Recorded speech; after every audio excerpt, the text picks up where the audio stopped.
আমার আল্লাহ রাব্বুল আলামিন তার হাবিবের শানে কত সুন্দর করে বলছেন, হাবিব আপনি যেই শহরে বসবাস করেন ওই শহরের কসম করলাম, আপনি পৃথিবীতে এসেছেন, আপনার জন্মের সময় বাবা ছিল না।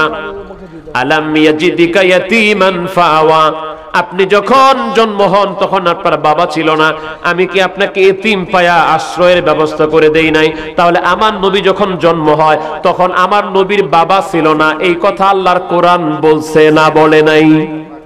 বলছে না? সূরা দুহার মধ্যে আল্লাহ বলছে, লাকাদ জাআকুম রাসূলুম মিন আনফুসিকুম। আল্লাহ পাক বলেন, হে মক্কাবাসীরা, তোমাদের মধ্যে আমার রাসূল এসেছে। তাহলে মক্কার জমিনে আমার নবী জন্মগ্রহণ করেছেন, এসেছেন, এটা কোরআন শরীফে নাই? তাহলে এই নবীর আগমন, নবী কোথায় আসলেন, কেমনে আসলেন, নবী পৃথিবীতে আসলেন, এই আলোচনাটার নাম হলো মিলাদুন নবী। এটা যদি কেউ কোরআন হাদিসে খুঁজে না পায়, ও তো চোখ বন্ধ করে কোরআন হাদিস পড়ছে। যদি বলে নবীর মিলাদের কথা হাদিস কোরআনে নাই, তাহলে তো বোকার বোকা। আমি ডাইরেক্ট হাদিস দেখাচ্ছি মিলাদের, কষ্ট পায়েন না। আলেম ওলামা থাকলে আমাকেই হইরেন, আগামীকালকে আমাদের জাকের ভাইদেরকে ধইরেন না। দলিল দিলে দরকার হয় কিতাবাদি ফতোয়া, হাদিসের কিতাব মিলাবার, তাহলে আমারই ধইরেন। আমার এখন যে মুফতি সাহেব আমি বই নিয়ে আসছি, মিলাই দিয়ে যান, থাকলে আমি মিলাই দিতে পারবো ইনশাআল্লাহ। বাংলাদেশ আলিয়া মাদ্রাসায় পড়ায় টাইটেলে হাদিস বিভাগে, কওমি মাদ্রাসায় পড়ায় দাওরায় সর্বোচ্চ ক্লাসে। খালি মাদ্রাসায় চুটকে ফুটকে পড়লে হয় না ভাই। আমি হাফেজ না, হাফেজদেরকে সম্মান করি, কিন্তু কিছু হাফেজ সাহেবরা একটু না বুঝে এরকম করে, কোরআন শরীফ মুখস্থ করে সেই কোন একটা মসজিদে চাকরি নেয়, আর জুমার দিন উঠেই কয় এটা বেদাত, ওইটা না জায়েজ, ওইটা হারাম, এটা নাই। আফসোস আপনাদের জন্য, আফসোস আপনার জন্য। আপনি কি পড়লেন? আপনি তো কোরআন শরীফটা খালি মুখস্থ করেছেন, কোনটার কি অর্থ এটাও জানেন না। আপনি এসে ফতোয়াবাজি শুরু করলেন। আর কিছু মানুষ আছে না, নতুন নতুন কি জানি হইলে কি জানি করে আর কি, এরকম ভাইরাল হওয়ার দান্দা। চিন্তা করে আমি একটু মৌলবি টলবি হইছি, এর উল্টাপাল্টা পাল্টা ফতোয়া না দিলে এলাকার মানুষ আমরা চিনবো না, এই জন্য আইসে গরম গরম ফতোয়া মারে। কিন্তু যখন আবার কায়দা মতো পড়ে তখন ঠান্ডা হয়ে যায়। বাংলাদেশ সালিয়া মাদ্রাসার টাইটেলে পড়ায়, কওমি মাদ্রাসার দাওরায় পড়ায়, সিহা সিত্তার অন্যতম হাদিসের কিতাব জামিউত তিরমিজি লেখা হইছে 2024 সালে না, লেখা হইছে আজকে থেকে 1200 বছর আগে। কয়শো বছর? 1200 বছর। এই লেখকের জন্ম হলো 209 হিজরিতে, এখন চলতেছে 1445 হিজরি। তাহলে আপনি চিন্তা করেন কত বছর আগে। 6 জন বিশ্ববিখ্যাত মুহাদ্দিসের একজন ইমাম তিরমিজি, তিনি তিনার জামিউত তিরমিজি শরীফে আজকে থেকে 1200 বছর আগে একটা শিরোনাম দিচ্ছেন, যার নাম হলো বাবু মা জাআ ফি মিলাদিন নবী। খুঁজে পায় না মিলাদ।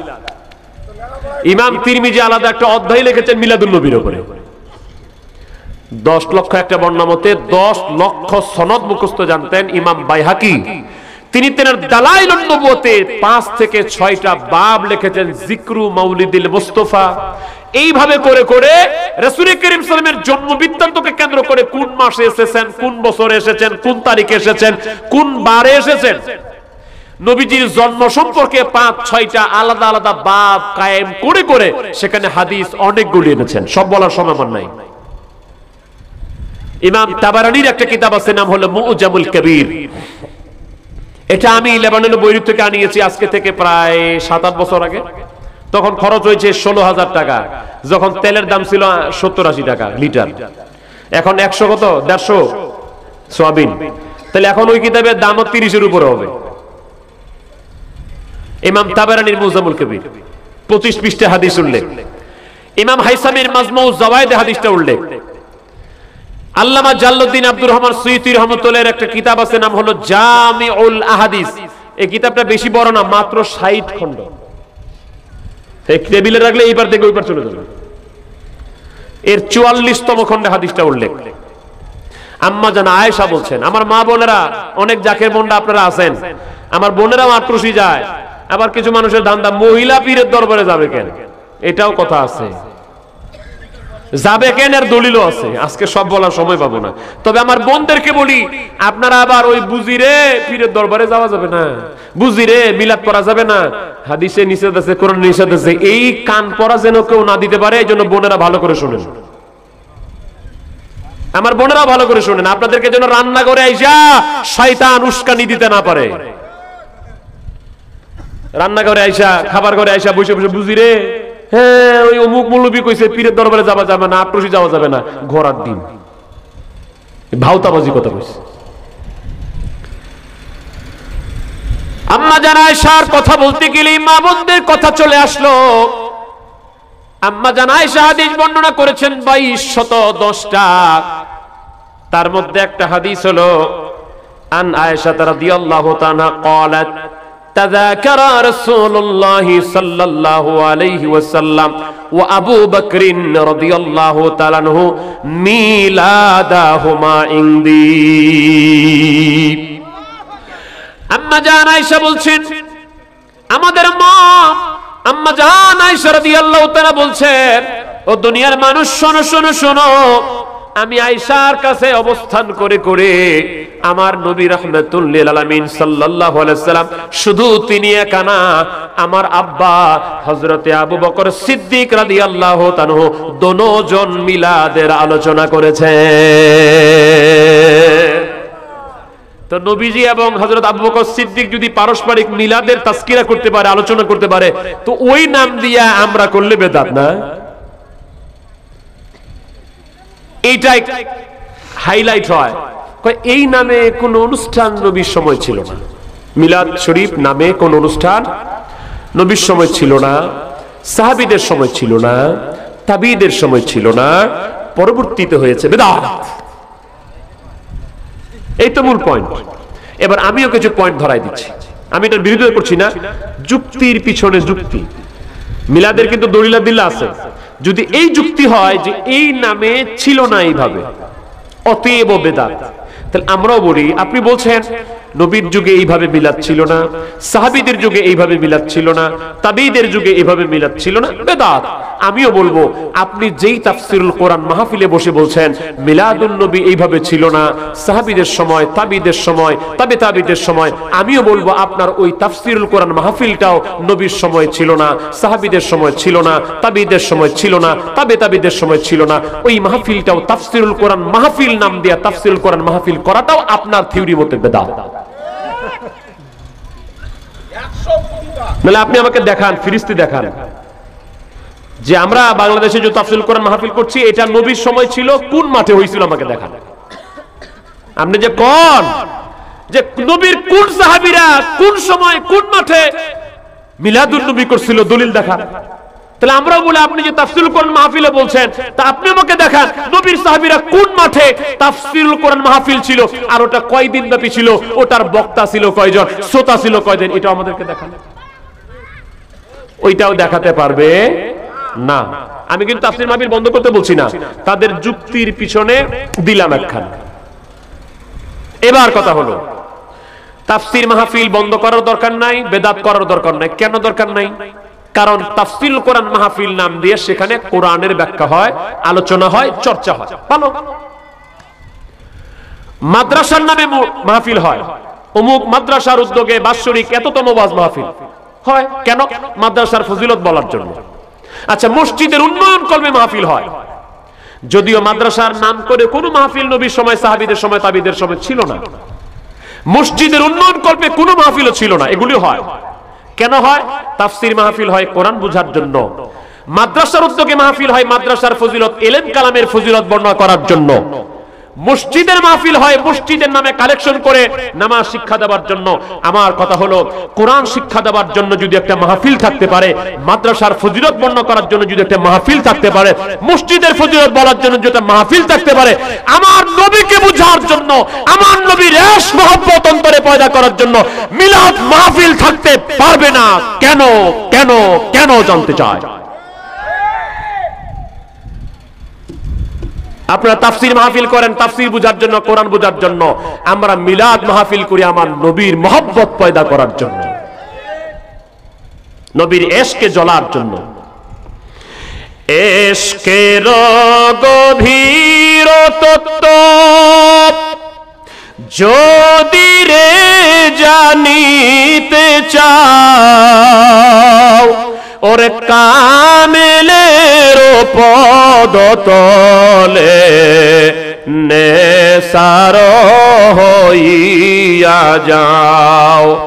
আমার জাকের নাশিকান মুমিন মুসলমান ভাইরা বোনেরা, মিলাদ পড়লে কি ইশক মোহব্বত অন্তরে পয়দা হয়, মিলাদুন নবী করলে নবীর কতটুকু মোহব্বত অন্তরে পয়দা হয়, নবীর প্রেমে কেমনে কান্না করা যায়, নবীকে কেমনে স্বপ্ন যোগে পাওয়া যায়, এটার স্বাদ যদি নিতে চান তাহলে আমরা একটা দাওয়াত দিয়ে যাই। চলে আসেন এই বাংলাদেশের জমিনে ফরিদপুর জেলার সদরপুর থানার আটরশি গ্রামে বিশ্ব জাকের মঞ্জিলে। তোমরা যাইয়া দেখো না, যাহার হয় না তুলনা, হায় হায় তোমরা যাইয়া দেখো না, যাহার ফরিদপুরের আটরশিতের, ফরিদপুরের আটরশিতে পীর কামেল সে একজনা, তোমরা যাইয়া দেখো না, যাহার। আল্লাহর কোরআন বলছে নামাজ কায়েম করো, নামাজের শিক্ষা দিলেন বিশ্ব জাকের মঞ্জিলে। আমার আল্লাহ তাআলা এরপরে বলছেন ইন্নাস সালাতা তানহা আনিল ফাহশাই ওয়াল মুনকার। যদি নামাজের মতো পড়ো রে, নামাজ তোমাকে সমস্ত খারাপ অশ্লীল কাজ আর কথা থেকে বিরত রাখবে। এদেশে নামাজির অভাব নাই, কিন্তু মিথ্যা কথা বলার লোকেরও অভাব নাই। এদেশে নামাজির অভাব নাই, গীবত করনেওয়ালা লোকেরও অভাব নাই। এদেশে নামাজির অভাব নাই, প্রথম কাতার নামাজ আদায় করে মাঠে চাষ করতে গেলে আরেকজনের আইল ঠেলে 3 হাত জমি কেমনে দখল করা যায় এরকম কাজ করে। আল্লাহ বলছেন নামাজ আদায় করলে নামাজ তোমাকে সমস্ত অন্যায় অপরাধ থেকে দূরে রাখবে। তাহলে বোঝা গেল আমাদের নামাজ আসলে নামাজ হচ্ছে না। তাহলে ওই নামাজ হওয়ার জন্য 3টা শর্ত। কয়টা শর্ত ভাই? জোরে বলেন না, কয়টা শর্ত? আমি কি 3টা শর্ত বলবো না শেষ করে দিব? 3টা শর্ত। তাফসীর ইবনে কাসীর খুলে দেখেন, তাফসীর ইবনে কাসীর, যেটার মূল নাম হচ্ছে তাফসীরুল কোরআনিল আযীম। এটা আলিয়া মাদ্রাসার টাইটেলে তাফসীর বিভাগে পড়ানো হয়, কওমি মাদ্রাসাতেও তাফসীর বিভাগে পড়ানো হয়। আলহামদুলিল্লাহ, আমি অহংকার করছি না, আলহামদুলিল্লাহ বলে বলছি, বাংলাদেশের হাদিসের উপরে সর্বোচ্চ ডিগ্রি আমি নিয়েছি, তাফসীরের উপরেও সর্বোচ্চ ডিগ্রি আমি নিয়েছি, ফিকার উপরেও সর্বোচ্চ ডিগ্রি আমি নিয়েছি। 3টা বিষয়ে কামেল করেছি। অতএব তাফসীরে, হাদিসে, ফিকায় কার দৌড় কতটুকু, কে কতটুকু পড়ে, এটা আমার ব্রেনে আছে। তাফসীর ইবনে কাসীর, আল্লামা হাফিজ ইবনে কাসীর রাহমাতুল্লাহ আলাইহি উল্লেখ করছেন এই নামাজ আদায় করার জন্য 3টা শর্ত আছে। এই 3টা শর্ত যদি পালন করা যায় তাহলে ওই নামাজ হবে।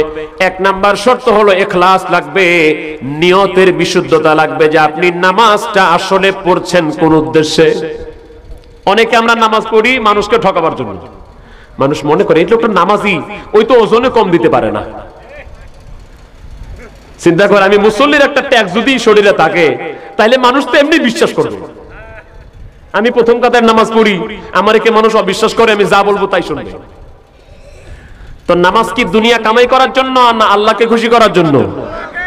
তাহলে এই নিয়তের বিশুদ্ধ নামাজ শিখার জন্য ওলি আল্লাহ দরকার। এটার বাস্তবতা আট্রসি কেমন? খাজা বাবা ফরিদপুরি নামাজ শিক্ষা দিয়েছেন, বাবা মুখে আল্লাহর নাম, অন্তরে দুনিয়ার জল্পনা কল্পনা, এমন নামাজের কোনো ফল নাই। বাবা মন আর মুখে করে আল্লাহকে সেজদা করো। অর্থাৎ আমার পীর শিখালেন, বাবা যে মুখ দিয়া বলবা সুবহান রাব্বিয়াল আযীম রুকুর মধ্যে যায়া, কিন্তু মনটা যদি থাকে বন্ধুর সাথে, মনটা যদি থাকে ক্ষেতের মধ্যে, দোকানের মধ্যে, তোমার মুখ বলছে আল্লাহ আল্লাহ বড়, আল্লাহ মহান, আল্লাহ আজিম। মনটা বলছে দোকান পাশার বন্ধু বান্ধব, মুনাফিকি হয়ে যাবে। কেবলাজান হুজুর শিক্ষা দিলেন, বাবা মন আর মুখ এক করে একমাত্র আল্লাহকে সেজদা করো।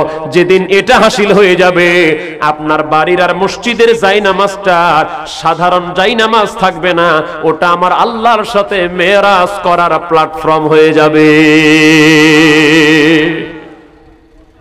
এইটা শিখতে গেলে তো পীর লাগে, এটা শিখার জন্য ওলি আল্লাহ লাগে। একটা মানুষ জীবনও হেলিকপ্টার চালাইতে শিখে নাই, বিমান চালাইতে পারে না, এই লোকটার কাছে গেলে আপনাকে হেলিকপ্টার চালাইতে শিখাইতে পারে? বিমান চালাইতে শিখাইতে পারবে? আচ্ছা যদি চালাইতে যায়, এটাকে আকাশ দিয়ে উড়বে নাকি আপনাদের আটপুকুরে পড়বে? ওটা আকাশ দিয়ে যাবে না, আটপুকুরের মধ্যে এসে কোনো একটা পুকুরে যাবে।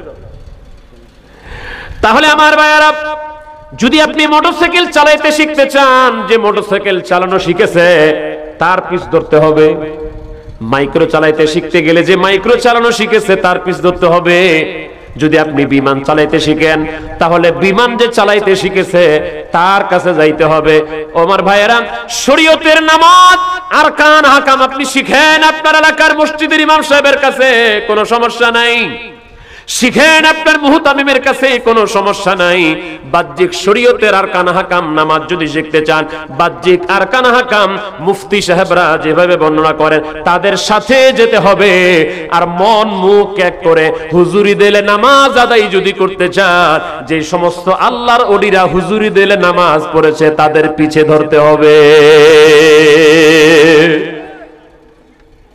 এটা তোরা সাধারণ বোকা মানুষও বুঝার কথা। আপনি যদি সকালবেলা, আগামীকাল সকালবেলা লাউ সবজি কিনতে চান, শাক সবজি কিনতে চান, আপনি বুঝি ওষুধের দোকানে যাবেন? কোথায় যেতে হবে? কাঁচা বাজারে। আপনি ঘর বানাবেন, রড সিমেন্ট কেনার জন্য কোথায় যাবেন? কাঁচা বাজারে। তখন আপনাকে রড সিমেন্টের দোকানে যেতে হবে। আপনার সন্তানকে আপনি ডাক্তার বানাবেন, আপনার সন্তানকে আপনি ভর্তি করে দিলেন পলিটেকনিক ইনস্টিটিউটে, আপনার সন্তান বুঝি বড় ডাক্তার হয়ে বের হবে না? আপনার সন্তানকে ডাক্তার বানাতে গেলে তাকে মেডিকেল কলেজে পড়াতে হবে। আপনার সন্তানকে ইঞ্জিনিয়ার বানাতে গেলে ইঞ্জিনিয়ারিং কলেজে পড়াতে হবে। আপনার সন্তানকে আরবি শিখাইতে গেলে আরবির শিক্ষকের হুজুরের কাছে দিতে হবে। আপনার সন্তানকে ইংরেজি শিখাইতে গেলে ইংরেজি শিক্ষকের কাছে দিতে হবে। আপনার সন্তানকে যদি আপনি অঙ্ক শিখাতে যান, ম্যাথমেটিক্সের শিক্ষকের কাছে দিতে হবে। রসায়ন শিখাইতে গেলে রসায়নবিদ্যার শিক্ষকের কাছে দিতে হবে। ও আমার ভাইয়েরা, আপনি নিজে এবং আপনার সন্তানকে যদি আল্লাহ ওয়ালা বানাতে চান, তাহলে আল্লাহ ওয়ালার কাছে যেতে হবে। এজন্য তো কবি বলছে, ধর রে পীরের কদম, ওরে ওই কদমে নেসার হইলে পাবি মাওলার দর্শন। ওরে ওই কদমে নেসার হইলে মিলবে মাওলার দর্শন। শোন বলি রে জাকের ভাই বোন, করবি যদি দিল রোশন, আমার খাজা বাবার পদ তলে দে না ঢেলে প্রাণ মন। আমার দয়াল বাবার পদ তলে দে না ঢেলে প্রাণ মন। অনেক ভাইরা চিন্তা করে, আমি দাওরা পাস করছি, আমি টাইটেল পাস করছি, আমি মাস্টার ডিগ্রি করছি, আমার আবার পীরের কাছে যাওয়ার দরকার কি? পীরের কাছে যাব কেন? আমার ভাইয়েরা, পীরের কাছে এজন্য যাবেন যে ইলমে মারিফতের বিদ্যাটা আপনি জানেন না, ওই বিদ্যা শিখার জন্য ওই বিদ্যার শিক্ষকের কাছে যেতে হবে। আপনি যদি বলেন দাওরা পড়েছি, আপনি যদি বলেন কামিল পাস করেছি, আমি মসজিদে জুমার দিন খুতবা দেই, আমার ভাইয়েরা খেয়াল করেন, আপনি যেই জুমার দিনে জুমার খুতবাটা হাতে নিয়ে খুতবা দেন, এই খুতবাতুল হাকাম, এই খুতবাতুল হাকামের লেখক আশরাফ আলী থানভী সাহেব, সে নিজেই তো পীরের কাছে যায়া মুরিদ হইছে। আপনি খুঁজেন ইতিহাস, নাহলে আমার কাছে বই আছে, আমি দেখাবো। আপনি যদি বলেন আমি 3 চিল্লা লাগাইছি, 6 চিল্লা লাগাইছি, এতগুলি কাষ্ট করছি, আমার আবার পীর লাগবে কেন?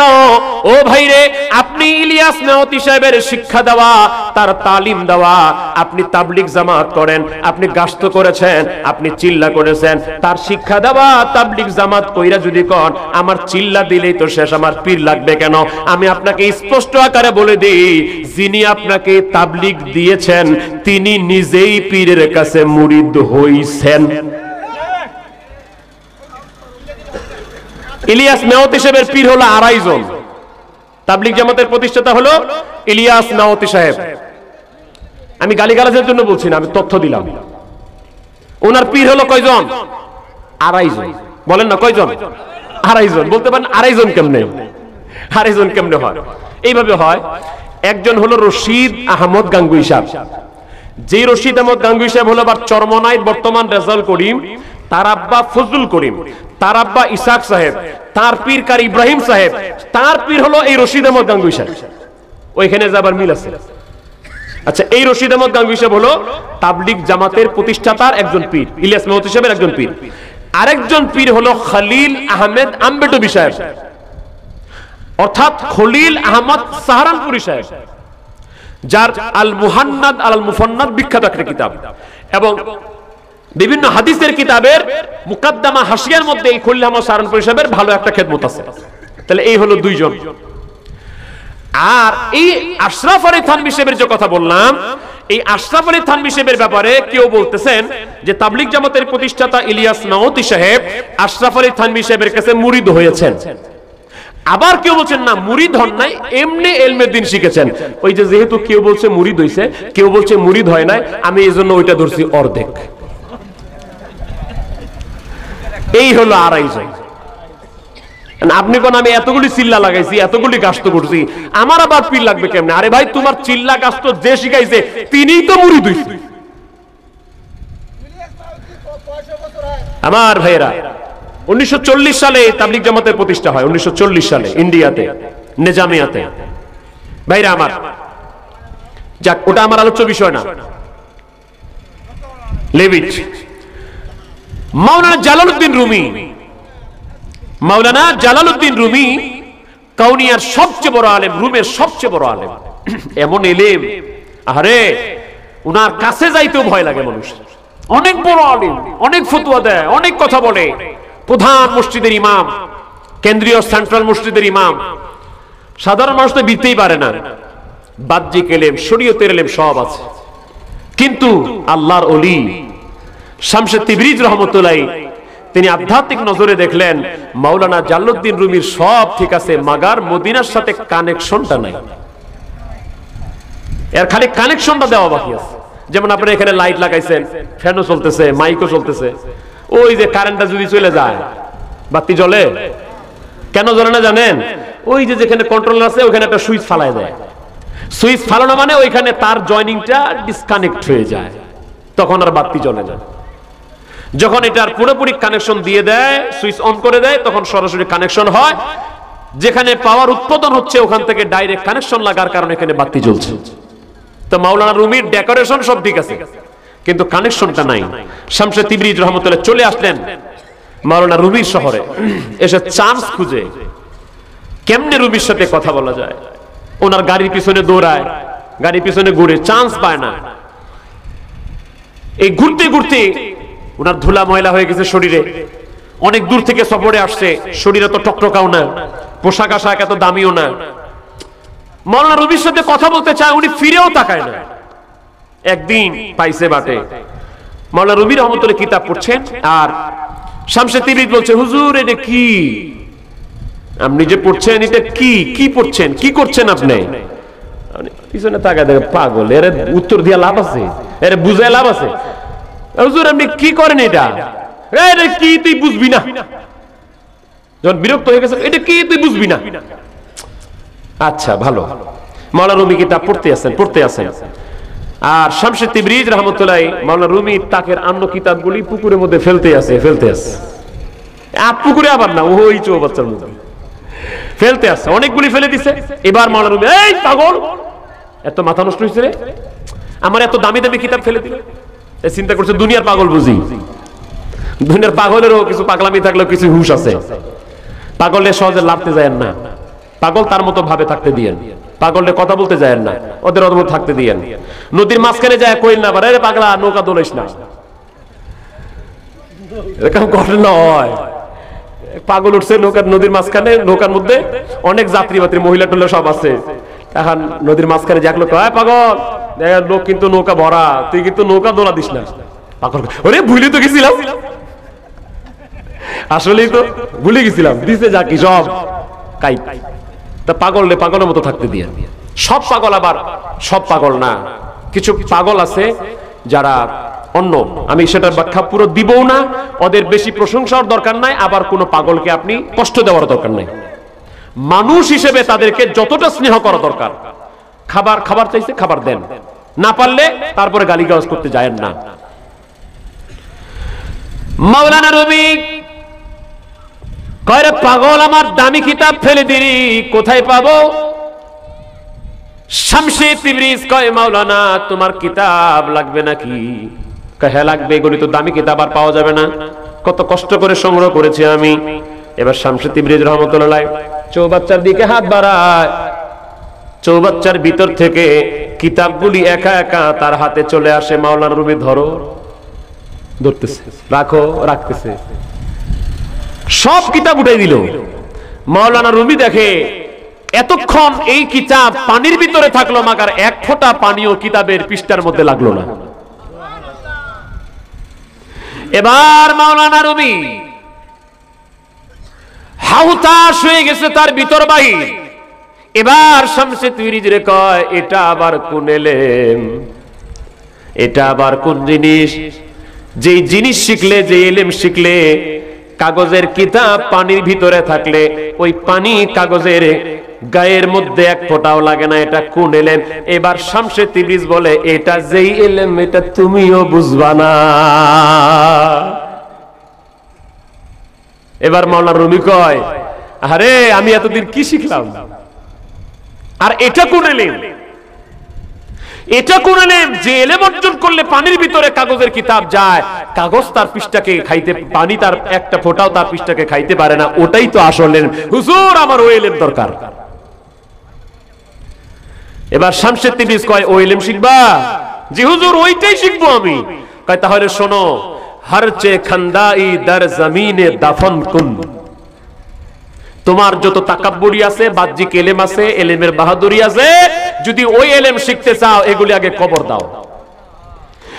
এলেমের বাহাদুরি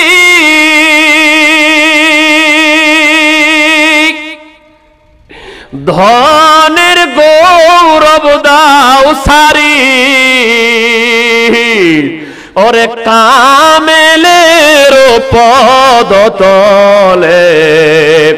জীবন পরাণ দাও ঢালি।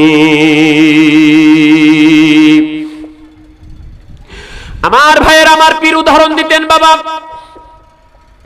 ছোট্ট একটা বটের বীজের মধ্যে বিরাট বট গাছ লুকায়িত থাকে, একটা তালের আঠির ভিতরে বিশাল তাল গাছ লুকায়িত থাকে, একটা আমের আঠির ভিতরে বিশাল একটা আম গাছ লুকায়িত থাকে। কিন্তু বাবা বটের বীজটাকে ভাঙলে সেখান থেকে তোমরা বট গাছ বাইর করতে পারবা না, তালের আটিটাকে ভাঙলে সেখান থেকে তাল গাছ বের হবে না, আমের আটিকে ভাঙলে সেখান থেকে আমের গাছ বের হবে না। বাবা ওই বটের বীজ থেকে, তালের আটি থেকে, আমের আটি থেকে যদি তাল গাছ, বট গাছ, আম গাছ বের করতে চান তাহলে ওই বীজগুলোকে মাটিতে দাফন করতে হবে, ভাঙলে পাওয়া যাবে না। এটাকে প্রক্রিয়া করতে হবে, মাটির সাথে মিশিয়ে দিতে হবে, মাটির ভিতরে দাফন করতে হবে। আমার ভাইয়েরা, আমার বোনেরা যারা দেখতেছেন একটু খেয়াল করেন, বামিস্তন 2 আঙ্গুল নিচে চামড়া হাড়, এর ভিতরে এক টুকরা গোস্ত আছে যেটাকে ইংরেজিতে বলা হয় হার্ট, বাংলায় বলা হয় হৃৎপিণ্ড, আরবিতে বলা হয় কাল্ব। বুখারী শরীফের 13 পৃষ্ঠার মধ্যে এসেছে, আমার নবীজি বলেছেন আলা ওয়া ইন্না ফিল জাসাদি লামুদগা ইজা সালাহাত সালাহাল জাসাদা কুল্লুহু ওয়া ইজা ফাসাদাত ফাসাদা ফাসাদাল জাসাদু কুল্লুহু আলা ওয়াহিয়াল কালব, মানুষের শরীরে এক টুকরা গোশত আছে যেটা পবিত্র হলে সব পবিত্র, যেটা অপবিত্র হলে সব অপবিত্র। আমার উম্মত শুনে রাখো, ওই গোশতের টুকরাটার নাম হলো, সাবধান, ওই গোশতের টুকরাটার নাম হলো কালব। এই কালব থাকে বুকে। কোথায় থাকে? সহিহ মুসলিম শরীফের হাদিসের দ্বারা প্রমাণ। আল্লাহর হাবিব বলছেন, রাসূল করিম সাল্লাল্লাহু আলাইহি ওয়াসাল্লাম বলছেন, ইন্নাল্লাহা লা ইয়ানজুরু ইলা সুওয়া আজসাদিকুম ওয়ালা ইলা সুওয়ারিকুম ওয়ালাকিন ইয়ানজুরু ইলা কুলুবিকুম ফাআশারা বিআসাবিহি ইলা সাদরিহি। নবীজি বললেন, আল্লাহ পাক তোমাদের বাহ্যিক সুরত দেখবে না, তোমাদের শরীর দেখবে না, আল্লাহ পাক দেখবে তোমার দিল, কালব। নবীজি এই কথা বলে ফাআশারা বিআসাবিহি ইলা সাদরিহি, নবীজি এই আঙ্গুল দিয়া বুকের দিকে ইশারা করে দেখাই দিলেন, এই কালবের মধ্যে আমার আল্লাহ দেখবে। তাহলে কালব কোথায় থাকে? বুকে। নবীজি ইশারা দিয়ে ডাইরেক্ট দেখাই দিলেন বুকে কালব থাকে। কোরআনুল কারীমে 22 নম্বর সূরা, সূরা হজে 17 পারায় 46 নম্বর আয়াতে আল্লাহ পাক বললেন আল্লাতী ফিস সুদূর, এই কালব থাকে বুকের মধ্যে। আল্লাহ বললেন কালব থাকে বুকে, নবীও বললেন কালব থাকে বুকে। এখন যদি কেউ বলে কালব থাকে মাথায়, তাহলে আমরা বলবো তার মাথা নষ্ট হয়েছে। আমাদের এলাকায় মানুষের হার্টের সমস্যা হয় না? হয় না? আচ্ছা, হার্ট মানে কি? হৃদয়, অন্তর, হৃৎপিণ্ড। আচ্ছা, এই হার্ট যদি অ্যাটাক হয় তাহলে ব্যথা কি মাথা হয় না বুকে? এইখানে না, এই পাশে, বাম পাশে, বাম পাশে। আচ্ছা, এবার কারো যদি হার্টের অপারেশন হয় তাহলে অপারেশনটা করে কোথায়? মাথায়। হার্ট অপারেশন বুঝি মাথায় করে? কারণ হার্ট অপারেশন করলে বুকে করে। কেন করে? কারণ এইটা থাকে বুকের মধ্যে, ওপেন হার্ট সার্জারি করে। আচ্ছা, এখন যে বলবে কাল থাকে মাথায়, তাহলে ওর যদি কোনোদিন হার্টের প্রবলেম হয়, ওর বুকের অপারেশন বাদ দিয়ে মাথা অপারেশন করতে হবে। তা আমার পীর কেবলা জান বলেন, বাবা, আমের আটি ভাঙলে আম গাছ পাওয়া যাবে না, তালের আটি ভাঙলে তাল গাছ পাওয়া যাবে না, বটের বীজকে ভাঙলে বট গাছ পাওয়া যাবে না। বাবা, এটা যদি পেতে হয় মাটির সাথে দাফন করতে হবে। বাবা, মানুষের বাম স্তন 2 আঙ্গুল নিচে লতিফে কালব। বাবা, এটা হলো আল্লাহ পাওয়ার মহাসমুদ্র, আল্লাহর ভেদের মহাদরিয়া। বাবা, ওইখানে আমার আল্লাহকে যদি পেতে চান তাহলে দেল দরিয়ায় ডুব দিতে হয়।